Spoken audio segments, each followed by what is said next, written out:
ಇಂದಿನ ಸಚೇತನ ಕಾರ್ಯಕ್ರಮದ ವಿಶೇಷ ಸಂಕ್ರಾಂತಿ ಹಬ್ಬ. ಸಂಕ್ರಾಂತಿ ಹಬ್ಬ ಎಂದರೆ ಸೂರ್ಯನು ದಕ್ಷಿಣಾಯನದಿಂದ ಉತ್ತರಾಯಣಕ್ಕೆ ಮಕರ ರಾಶಿಗೆ ಪ್ರವೇಶಿಸುವ ದಿನವನ್ನು ಮಕರ ಸಂಕ್ರಾಂತಿ ಎನ್ನುವರು. ಸಂಕ್ರಾಂತಿ ಹಬ್ಬವು ಪ್ರಮುಖವಾಗಿ ಕೃಷಿ ಹಬ್ಬವಾಗಿದೆ. ರೈತರು ತಮ್ಮ ಕಷ್ಟಪಟ್ಟು ಬೆಳೆದ ಬೆಳೆ ಕಟಾವಿ ಬಂದಿರುವುದಕ್ಕೆ ದೇವರಿಗೆ ಕೃತಜ್ಞತೆ ವ್ಯಕ್ತಪಡಿಸುವ ಹಬ್ಬವಾಗಿದೆ. ಮಕರ ಸಂಕ್ರಾಂತಿ ಆಚರಣೆ ರಾಜ್ಯ ಮತ್ತು ಜಾತಿಯ ಭೇದವಿಲ್ಲ. ಭಾರತದ ಎಲ್ಲ ಕಡೆ ವಿವಿಧ ಹೆಸರಿನಿಂದ ಈ ಹಬ್ಬ ಆಚರಣೆ ಮಾಡುತ್ತಾರೆ. ಕರ್ನಾಟಕದಲ್ಲಿ ಸಂಕ್ರಾಂತಿ ಹಬ್ಬದಂದು ಎಳ್ಳು ಬೆಲ್ಲ ತಿನ್ನಿ ಒಳ್ಳೆ ಮಾತನಾಡಿ ಎಂದು ಮಾತನ್ನು ಹೇಳುತ್ತಾರೆ. ಎಳ್ಳು ಬೆಲ್ಲದ ಹಂಚಿಕೆ ಹಿಂದೆ ಒಂದು ವೈಜ್ಞಾನಿಕ ಕಾರಣವೂ ಇದೆ. ಅದೇನೆಂದರೆ ಚಳಿಗಾಲದ ಈ ಶೀತ ವಾತಾವರಣದಲ್ಲಿ ದೇಹದ ಉಷ್ಣತೆಯನ್ನು ಕಾಪಾಡುವ ಎಳ್ಳು ಸಹಾಯವಾಗಿದೆ. ವಾತಾವರಣದ ಬದಲಾಗುವ ಈ ಕಾಲದಲ್ಲಿ ಎಳ್ಳು ಮತ್ತು ಬೆಲ್ಲ ದೇಹಕ್ಕೆ ಅಗತ್ಯ ಪೋಷಕಾಂಶವನ್ನು ಒದಗಿಸುತ್ತದೆ. ಹಿರಿಯರು ಪ್ರತಿ ಒಂದು ಆಚರಣೆ ಹಬ್ಬದ ಹಿಂದೆ ಒಂದು ಒಳ್ಳೆಯ ವೈಜ್ಞಾನಿಕ ಕಾರಣ ಇದೆ ಎಂಬುದಕ್ಕೊಂದು ಸಂಕ್ರಾಂತಿ ಹಬ್ಬ ಉದಾಹರಣೆಯಾಗಿದೆ.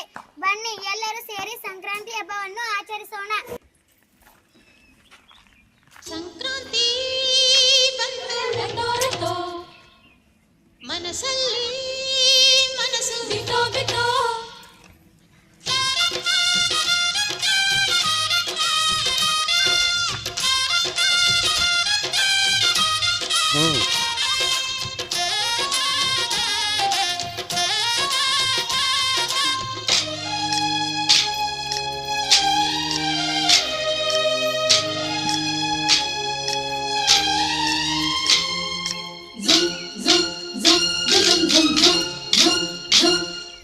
ಸಂಕ್ರಾಂತಿ ಬಂತು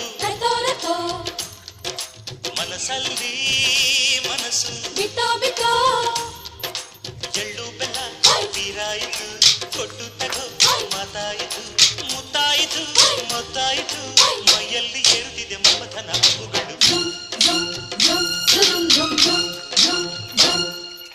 ಸಂಕ್ರಾಂತಿ ಬಂತು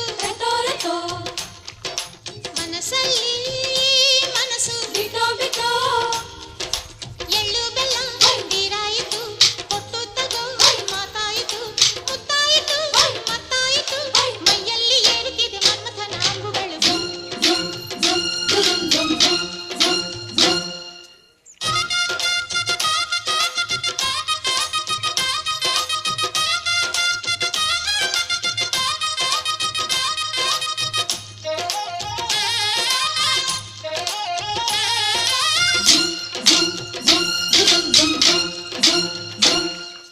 ಹದಿನಾರು ದಾಟಿದ ಎಳೆ ಮೈ ಕೇಳಿದ ಚೆಲುವ ಚೆಲುವ ನೀನೇನಾ ದಿನ ರಾತ್ರಿ ಕಾಡಿದ ಕುಡಿ ಮೀಸೆ ಕೂಗಿದ ಚೆಲುವೆ ಚೆಲುವೆ ನೀನೇನ